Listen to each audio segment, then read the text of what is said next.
अतीकुर रहमान साहब, मुझे एक बात बताइए। ओवैसी जो कह रहे हैं कि भाई इतनी जगह हैं जहां पर अब जो है वो कंट्रोवर्सी खड़ी हो जाएगी और कोर्ट ने ये कह दिया, और 91 का एक्ट जो आया उसका तो मोटिव ही खत्म हो गया।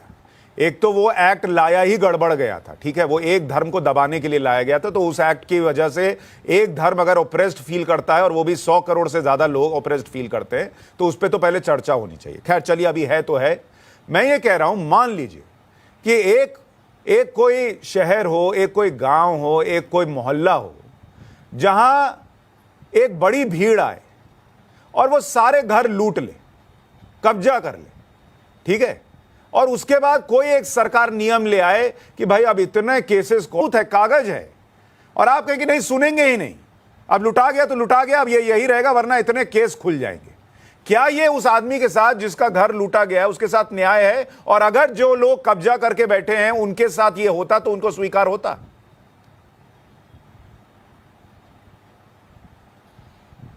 सुशांत जी, कई बार मैंने इस मुद्दे पे कहा था कि बहुत सीधा सा रास्ता है ज्ञानवापी और काशी मथुरा और जितने भी इस तरह के क्लेम्स हैं उनको हल करने का, और वो है कि गवर्नमेंट ऑफ इंडिया, क्योंकि government of India pro Hindu है और संस्कृति की भी बात करते हैं आए दिन उनके स्पोक्स पर्सन। मैं ये कोई नेगेटिव टर्म्स में नहीं बोल रहा हूं। तो अच्छा ये रहेगा कि 1991 प्लेसेस ऑफ वर्शिप एक्ट को रिपील कर दिया जाए, अमेंड कर दिया जाए, और आराम से सारी चीजों के फिर रास्ते खोल दिए जाएं। दूसरी इंपॉर्टेंट बात यह है कि जो आप कह रहे हैं कि भाई एक कोई गांव में लोग घुस जाएं और कब्जा करके बैठ जाएं और लोग ये कहें कि भाई अब जहां है जैसा है, तो ये उस बात पे निर्भर करता है कि क्या जिस वक्त में गांव के अंदर लोग घुसे और दूसरों की जगह पे कब्जा किया, क्या उस वक्त में कोई संविधान था? क्या संविधान है? रूल ऑफ लॉ है? ह्यूमन राइट्स है? औरंगजेब एक आक्रांता था। हमारे हिस्टोरियंस इस चीज को एस्टेब्लिश कर चुके हैं, और कोई नहीं तो इरफान हबीब साहब कई चैनल्स पे एस्टेब्लिश कर चुके हैं। जितने भी औरंगजेब के फरमान है ये चीज साबित कर चुके हैं कि ज्ञानवापी मस्जिद एक कब्जा करी हुई चीज थी। सिर्फ अगर कोई अड़चन है तो 1991 प्लेसेस ऑफ वर्शिप एक्ट है, रहमान साहब उसको रिपील कर दीजिए, अमेंड कर दीजिए। और ये बात आप पहले भी बोल चुके हैं कि हिस्टोरिकल फैक्ट्स हैं कि वहां मंदिर था, उसको तोड़ के मस्जिद बना, और आपने पहले भी मेरे शो में कहा है कि 91 का एक्ट बस इसके बीच में आता है, और अब आप कह रहे हैं कि उसको रिपील कर दीजिए। ठीक है, मैं आपकी बात वही बनी हुई है, आपने उसको चेंज नहीं किया है, मैं इसका स्वागत करता हूं। लेकिन मैं एक प्रश्न पूछता हूं। आपने कहा कि औरंगजेब आक्रांता था, जब उस वक्त लोग घुसे तो क्या यहां संविधान था? नहीं था बॉस, संविधान नहीं था।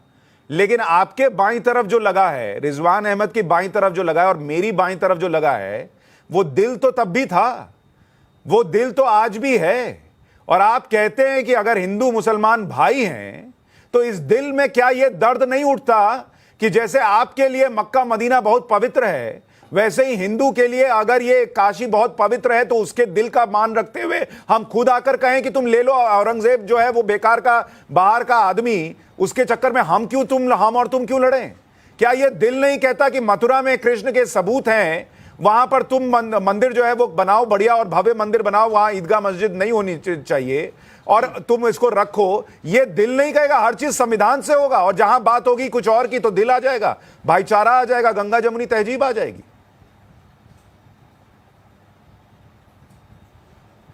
जी सुशांत जी, बहुत अच्छा आपका सवाल है, बड़ी अच्छी आपने बात सामने रखी है, और इसीलिए मैंने अपने पहले वक्तव्य में कहा था कि अदालत ना जाते हुए, क्योंकि हमारी इलेक्टेड गवर्नमेंट्स हैं, डेमोक्रेसी के अंदर पार्लियामेंट सुप्रीम हमारा टेम्पल है डेमोक्रेसी का, इसके अंदर अगर पॉलिटिकल पार्टीज चाहें तो ये तमाम मुद्दों के ऊपर बहस करके इनको सुलझाया जा सकता है, पार्लियामेंट्री कमेटीज बनाई जा सकती है, दोनों सब समुदायों को मिला। मैं ये कह रहा हूं, ये पॉलिटिकल पार्टीज क्यों करें? मुसलमान खुद क्यों नहीं कर सकता?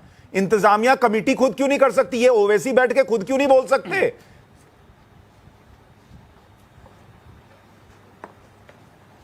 नहीं, मैं नहीं समझता हूं कि ये सिर्फ इंडिविजुअल कुछ ऑर्गेनाइजेशंस या जो, क्योंकि मैंने कहा देखिए डेमोक्रेसी में गवर्नमेंट्स को हम इलेक्ट इसलिए करते हैं सुशांत जी कि गवर्नमेंट्स पब्लिक ओपिनियन के सहारा लेकर उसके ऊपर चर्चा करें पार्लियामेंट में, लेजिस्लेचर्स के अंदर, और कानून बने। एक तरह का एक ऐसा माहौल तैयार हो और बाय लॉ उन चीजों को एस्टेब्लिश किया जाए। एक मिनट चक्रपाणी जी, मैं आपके पास आ रहा हूं। उससे पहले अतिकुर रहमान साहब, मेरी एक आपत्ति है। मेरी आपत्ति यह है कि इस देश में चुनी हुई सरकार अगर सीए का कानून लेकर आती है और 100 करोड़ से ज्यादा लोग उसका विरोध नहीं करते, तो कुछ लोग शाहीन बाग में बैठकर उसका विरोध करके और पूरे देश में हंगामा करते। तब वो ये नहीं कहते कि इस देश की चुनी हुई सरकार ने संसद में कर दिया तो हमको कुछ नहीं करना चाहिए। इस देश की चुनी हुई सरकार 370 हटा दे तो देश के अंदर एक बड़ा वर्ग है जिसके कलेजे पर सांप लौट जाता है। तब आप नहीं कहते कि चुनी हुई सरकार करे। लेकिन हिंदू को उसके खुद के मंदिर की जगह देने के लिए चुनी हुई सरकार करे, वो मुसलमान खुद आकर नहीं करेगा। ये आपका तर्क मुझे समझ में नहीं आता। इस पर रिस्पॉन्ड कीजिएगा। पहले रिजवान अहमद ये बोलिए। सुशांत जी 30 सेकेंड। जो रिजवान भाई रुकिए, 30 सेकंड लीजिए, 30 सेकंड लीजिए। एक मिनट रिजवान भाई 30 सेकंड लीजिए, उनको 30 सेकंड दीजिए, फिर आपके पास आता हूं। बोलिए अतिकुर रहमान, 30 सेकंड। यही खूबसूरती है सुशांत जी, यही खूबसूरती है हमारी डेमोक्रेसी की कि अगर एक भारतीय भी किसी भी गवर्नमेंट ऑफ इंडिया की स्कीम से, पॉलिसी से, कानून से अगर सहमत नहीं होता है तो कोर्ट जा सकता है, उसको अलाइन करना पड़ेगा उसके तो यही खूबसूरती 91 का एक्ट छीनता है सर। तब जाके यही खूबसूरती वो 91 का एक्ट छीनता है कि एक, आप कह रहे हैं एक भारतीय 100 करोड़ हिंदू अगर जाना चाहें कि मेरे मथुरा का मंदिर हो या काशी का मंदिर हो, इसको बनने दो, तो वो अदालत जाने से वो कानून रोकता है। तो सोचिए वो कानून कितना बदसूरत होगा। लेकिन इसी देश में ओवैसी, इसी देश में इंतजामिया कमेटी और इसी देश में बहुत बड़ा मुसलमानों के रहनुमा हैं जो कहते हैं 91 का एक्ट रहना